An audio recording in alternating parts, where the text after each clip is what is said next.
మీరు కానీ demon slayer Hashira training arc final episode అంటే ఎపిసోడ్ 8 చూసి ఉంటే మాత్రమే ఈ వీడియోని చూడండి, లేకపోతే స్టోరీ మొత్తం స్పాయిల్ అయిపోతుంది. సో ఈ ఎపిసోడ్ గురించి మాట్లాడుకుంటే ఈ ఎపిసోడ్లో మూజాన్ వచ్చి ఉబుయాషికి మ్యాన్షన్ దగ్గరికి వస్తాడు.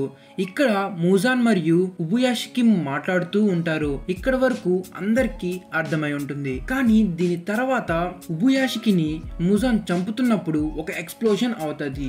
అది యాక్చువల్ గా మూజాన్ చేయలేదు, కానీ దీన్ని ఉబుయాషికి తన లైఫ్ ని సాక్రిఫైస్ చేసి మూజాన్ని కొంచెమైనా వీక్ చేద్దామని ఆ ఎక్స్ప్లోషన్ చేస్తాడు. ఈ ఎక్స్ప్లోషన్ ని ముందుగానే ఈ ఉబుయాషికి, స్టోన్ అషిరా మరియు తమయా కలిసి ఈ ప్లాన్ ని చేసి ఉంటారు. దీని తర్వాత అషిరాస్ అందరూ అక్కడికి రాగానే మూజాన్ ని అటాక్ చేయడం స్టార్ట్ చేస్తారు. కానీ ఒక డీమన్ పవర్ తో అందరి డీమన్ స్లేయర్స్ ని ఆ ఇన్ఫినిట్ క్యాజిల్ లోకి తీసుకొని వెళ్ళిపోతుంది. మీకు డౌట్ రావచ్చు, ఎందుకు డీమన్ స్లేయర్స్ అందరినీ ఈ ఇన్ఫినిట్ క్యాజిల్ లోకి తీసుకొని వచ్చారని. ఎందుకంటే ఇప్పుడు డీమన్ స్లేయర్ కార్ప్స్ కి హెడ్ అయిన కాగయా ఉబుయాషికి చనిపోయాడు కాబట్టి మూజాన్ వచ్చి ఒకేసారి ఈ డీమన్ స్లేయర్ అందరినీ చంపేద్దామని ఈ ఇన్ఫినిట్ క్యాజిల్ లోకి డీమన్ స్లేయర్స్ అందరినీ తీసుకొని వస్తాడు. అందరు ఇన్ఫినిట్ క్యాజిల్ లోకి రాగానే ఈ ఎపిసోడ్ ఎండ్ అయిపోతుంది.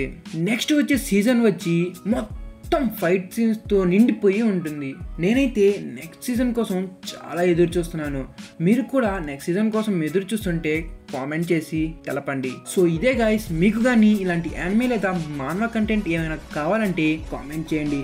అట్లాగే ఈ వీడియోని లైక్ చేయండి. ఇంకా మన ఛానల్ని సబ్స్క్రైబ్ చేయకపోతే సబ్స్క్రైబ్ చేయండి. అట్లాగే మీకు కానీ ఈ వీడియో పైన కనిపించే టాపిక్స్ ఇంట్రెస్టింగ్గా ఉంటే అవి కూడా తప్పక వాచ్ చేయండి. మళ్ళీ మనం నెక్స్ట్ వీడియోలో కలుద్దాం.